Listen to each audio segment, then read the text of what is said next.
Saya kira Pak Prabowo makin menyadari bahwa walaupun Gibran menjadi wakil presiden, Pak Jokowi dan keluarga itu tetap memerlukan partai politik untuk tetap memiliki kekuatan politik.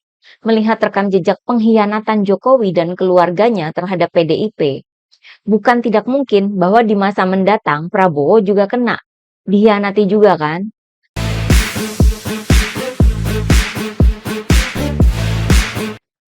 Hai teman-teman, jumpa lagi dengan saya, Nina Nor.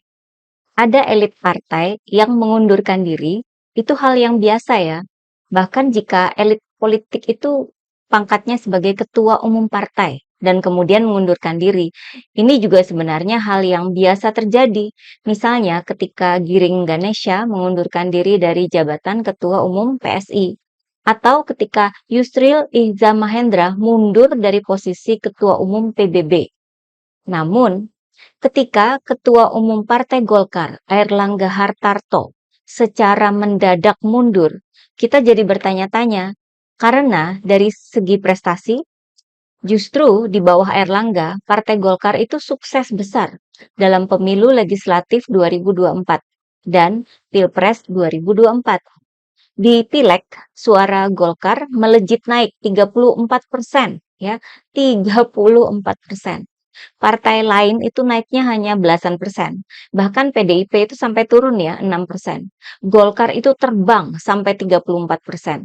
Sementara dalam Pilpres, pasangan yang diusung Golkar juga menang. Terus salahnya di mana? Kok Erlangga mesti mundur secara mendadak? Padahal Munas Golkar kan nanti di bulan Desember ya, tinggal beberapa bulan lagi, di mana akan ada pemilihan ketua umum yang baru. Dalam pidato pengunduran dirinya, Erlangga juga menyebut hal-hal yang makin menimbulkan pertanyaan ya. Pertama, Erlangga justru memaparkan prestasi Golkar ketika dia pimpin, yakni kemenangan yang diperoleh di Pilpres dan Pileg 2024. Yang tadi sudah saya sebutkan ya. Kedua, Erlangga menyampaikan bahwa alasan dia mundur adalah demi menjaga keutuhan Partai Golkar. Seakan Erlangga memberikan kode atau sinyal bahwa dia tidak punya alasan buat mundur jika dilihat dari prestasinya. Namun dia harus mundur, alias mundur dengan terpaksa. Jika tidak mundur, maka keutuhan Partai Golkar akan terancam. Itu pesan tersirat ya yang disampaikan Erlangga dalam pidatonya. Sehingga banyak pihak yang berkesimpulan bahwa mundurnya Erlangga itu karena ada faktor eksternal, faktor dari luar partai yang berhasil mendesak Erlangga mundur. Gak cuma satu pengamat politik yang mengambil kesimpulan semacam itu ya. Berbagai pengamat di beberapa media juga mengambil kesimpulan yang sama. Bahkan, pengamat politik dari Universitas Al-Azhar, Ujang Komarudin, menyebut secara lebih tegas, lebih jelas ya, bahwa ada tangan-tangan dari orang yang berkuasa saat ini yang mendongkel Erlangga dengan cara memakai kasus hukum untuk menekan Erlangga habis-habisan. Sehingga Erlangga diganti dengan orang yang manut atau menurut pada kekuasaan saat ini. Sangat jelas ya, mengarah pada penguasa saat ini, yakni Pak Jokowi. Ini sebenarnya sudah tercium sejak setahun lalu, ketika ada kasak-kusuk di internal Partai Golkar, di mana ada bagian dari Partai Golkar yang menginginkan digelarnya Munaslup atau Musyawarah Nasional luar biasa untuk memilih ketua umum baru menggantikan Erlangga. Isu ini mencuat di sekitar bulan Juli tahun lalu, tahun 2023. Pada bulan yang sama, Erlangga dipanggil oleh kejaksaan untuk diperiksa terkait kasus dugaan korupsi pemberian fasilitas ekspor minyak sawit mentah atau CPO dan turunannya. Erlangga menjalani pemeriksaan selama 12 jam oleh penyidik kejaksaan. Ini juga dijadikan alasan oleh sebagian kader Golkar yang menuntut Munaslup ya waktu itu. Kasakusuk wacana Munaslup itu juga sampai ke Menko Luhut Binsar Panjaitan. Bahkan kemudian, baik Luhut maupun Bahlil menyatakan kesiapannya memimpin Golkar jika memang Munaslup itu terjadi gitu ya. Nah, waktu itu kesimpulan para pengamat juga sama. Ada tangan-tangan di luar Partai Golkar yang sedang bergerak mengobok-obok Golkar. Dugaan juga mengarah ke Presiden Jokowi. Dan tentunya cawe-cawe itu dibantah oleh Pak Jokowi. Waktu itu kan bulan Juli 2023 ya, jadi bantahan Pak Jokowi masih dipercaya banyak pihak. Namun kalau sekarang kita melihat lagi sebagai rekam jejaknya, saya nggak yakin masih banyak yang percaya. Kan katanya sekarang ini berlaku prinsip kebalikan. Jika dibantah, maka ya sebenarnya iya, benar. Dan sekarang ini akhirnya kejadian ya. Erlangga mendadak mengundurkan diri.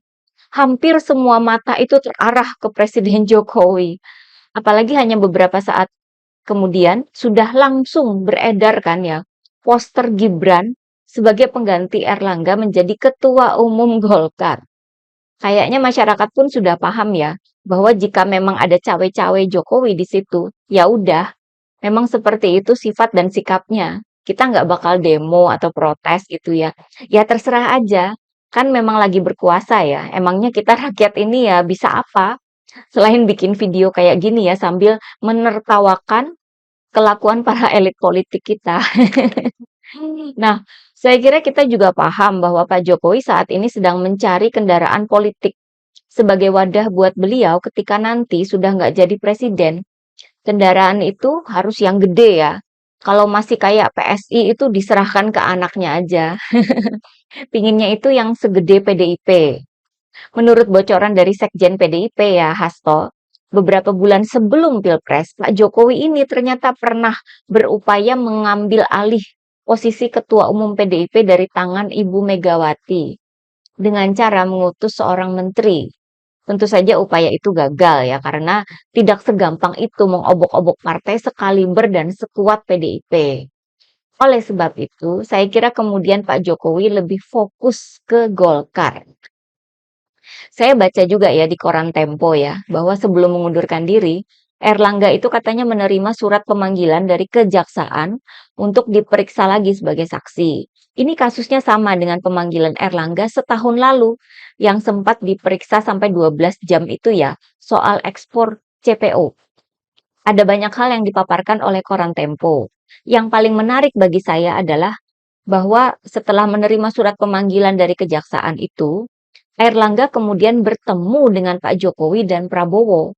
Pertemuan itu disebut sebagai upaya dari Erlangga untuk menggagalkan surat pemanggilan itu. Namun, upaya itu gagal, sehingga tidak ada pilihan lain buat Erlangga selain mengundurkan diri. Silakan baca selengkapnya di koran Tempo ya, itu bacaan yang menarik ya.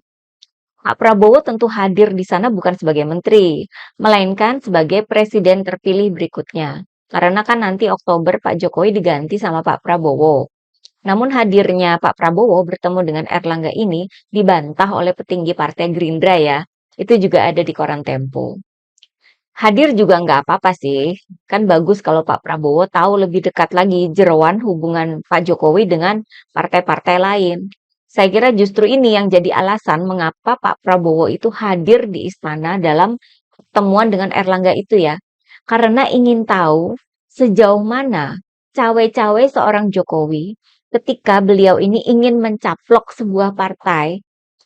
Pak Prabowo itu memang berkongsi dengan keluarga Jokowi sehingga bisa membawa anaknya jadi cawapres waktu itu ya. Ya itu kan memang sebuah cara untuk menang di Pilpres. Daripada melawan kan mending kerjasama. Mungkin begitu prinsipnya Pak Prabowo. Dan ternyata sukses ya. Akhirnya Pak Prabowo bisa jadi presiden. Tapi jangan salah ya. Tidak ada yang tahu bagaimana perilaku Prabowo ke Jokowi ketika Pak Jokowi sudah nggak lagi jadi presiden. Pak Jokowi kan juga takut kalau dia nggak punya partai ketika sudah nggak jadi presiden.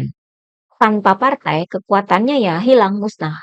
Jadi kita bisa melihat ya, jika memang itu benar ya, mengapa Pak Jokowi ini sampai jungkir balik mau menguasai partai sebesar PDIP dan sekarang itu Golkar. Semua ya demi dinasti kan. Pak Prabowo ini sekarang dalam politik itu main cantik loh ya. Sudah nggak segarang dulu. Sebagai presiden terpilih, Pak Prabowo terlihat menghindari konflik politik yang terjadi di sekitarnya. Sampai seorang pengamat politik menyebut bahwa gaya politik Pak Prabowo sekarang mulai canggih. Prabowo tidak ikut-ikutan dalam perseteruan antara Jokowi dan PDIP atau dengan Ibu Mega. Dan tampaknya dalam soal Erlangga ini, Pak Prabowo juga nggak ikutan ya. Tapi ya jangan salah ya, diam-diam bukan berarti nggak ngapa-ngapain. Justru saya melihat bahwa Pak Prabowo ini sedang mempelajari sikap dan sifat politik Pak Jokowi dengan seksama, ya, dengan teliti, secara dekat gitu ya. Jangan pernah lupa bahwa Jokowi merupakan lawan berat buat Prabowo yang tidak pernah dia kalahkan. Namun akhirnya dijadikan sarana oleh Prabowo untuk mendapatkan apa yang diinginkan selama ini, yakni menjadi presiden RI ya. Saya kira Pak Prabowo makin menyadari bahwa walaupun Gibran menjadi wakil presiden, Pak Jokowi dan keluarga itu tetap memerlukan partai politik untuk tetap memiliki kekuatan politik. Melihat rekam jejak pengkhianatan Jokowi dan keluarganya terhadap PDIP, bukan tidak mungkin bahwa di masa mendatang Prabowo juga kena. Dikhianati juga kan? Kalau sudah sifatnya begitu, maka Prabowo pun mestinya juga tetap waspada kan?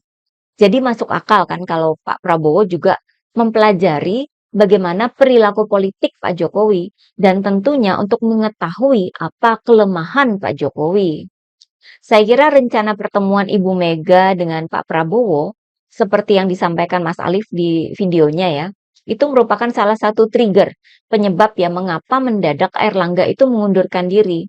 Mengapa kok tiba-tiba ada surat pemanggilan dari kejaksaan. Setelah setahun lalu Erlangga itu terakhir diperiksa. Sepertinya ada ketakutan dalam diri Pak Jokowi ya terhadap pertemuan Ibu Mega dan Pak Prabowo. Saya kira Pak Prabowo juga bisa membaca kondisi ini. Mungkin dikira Jokowi, Pak Prabowo bisa diseret ke dalam perseteruan antara Jokowi dan PDIP. Namun ternyata Prabowo malah tetap terbuka dengan PDIP, terutama dengan Ibu Mega ya.